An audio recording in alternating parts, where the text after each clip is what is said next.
My name is Cassie. I am 23 years old. I graduated as a qualified nurse this year and was given my first position as a home nurse. My patient was an English gentleman in his early 80s who suffered from Alzheimer's. In the first meeting, the patient was given his record, and from it I could see that he was a convert to the religion of Islam, therefore he was a Muslim. I knew from this that I would need to take into account some modes of treatment that may go against his faith, and therefore try to adapt my care to meet his needs. I bought in some halal meat to cook for him and ensured that there was no pork or alcohol in the premises, as I did some research which showed me that these were forbidden in Islam. My patient was in a very advanced stage of his condition, so many of my colleagues could not understand why I was going through so much effort for him. But I understood that a person who commits to a faith deserves that commitment to be respected, even if they are not in a position to understand.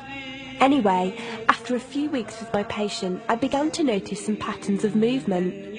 At first, I thought it was some copied motions he'd seen someone doing, but I saw him repeat the movement at particular times, morning, afternoon, evening. The movements were to raise his hands, bow, and then put his head to the ground. I could not understand it. He was also repeating sentences in another language. I couldn't figure out what language it was, as his speech was slurred, but I know the same verses were repeated daily. Also, there was something strange. He didn't allow me to feed him with my left hand. Somehow I knew this linked to his religion, but didn't know how. One of my colleagues told me about Pal Talk as a place for debates and discussions. As I did not know any Muslims except for my patient, I thought it would be good to speak to someone live and ask questions. I went on the Islam section and entered the room True Message. Here I asked questions regarding the repeated movements and was told that these were the actions of prayer. I did not really believe it until someone posted a link on the Islamic prayer on YouTube. I was shocked. A man who has lost all memory of his children, of his occupation, and could barely eat and drink, was able to remember not only actions of prayer, but verses that were in another language.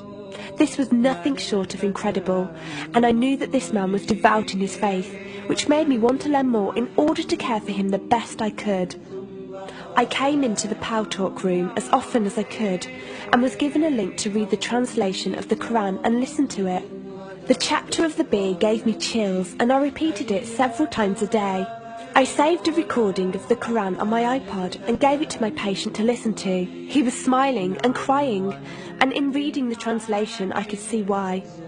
I applied what I gained from Pal Talk to care for my patient, but gradually found myself coming to the room to find answers for myself. I never really took the time to look at my life. I never knew my father. My mother died when I was 3. Me and my brother were raised by our grandparents who died 4 years ago, so now it's just the two of us. But despite all this loss, I always thought I was happy, content. It was only after spending time with my patient that I felt like I was missing something. I was missing that sense of peace and tranquility my patient, even through suffering, felt. I wanted that sense of belonging and a part of something that he felt, even with no one around him. I was given a list of mosques in my area by a lady on Pal Talk and went down to visit one. I watched the prayer and could not hold back my tears. I felt drawn to the mosque every day, and the imam and his wife would give me books and tapes to welcome any questions I had. Every question I asked at the mosque and on Pal Talk was answered with such clarity and depth that could do nothing but accept them. I have never practiced a faith, but always believed that there was a God. I just did not know how to worship him.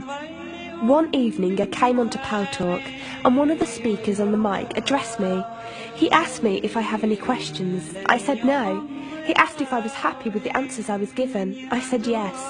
He then asked what was stopping me accepting Islam. I could not answer. I went to the mosque to watch the dawn prayer. The imam asked me the same question. I could not answer. I then went to tend to my patient. I was feeding him, and as I looked into his eyes, I just realised he was brought to me for a reason, and the only thing stopping me from accepting was fear.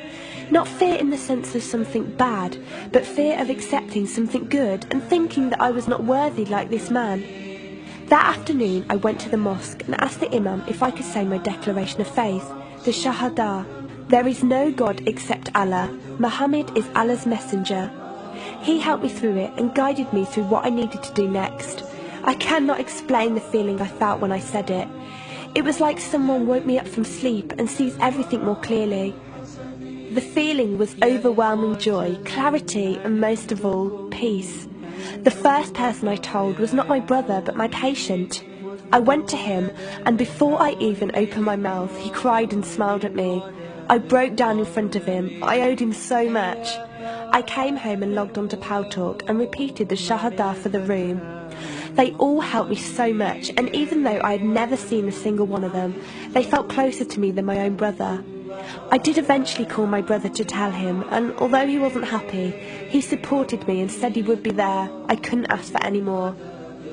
After my first week as a Muslim, my patient passed away in his sleep while I was caring for him.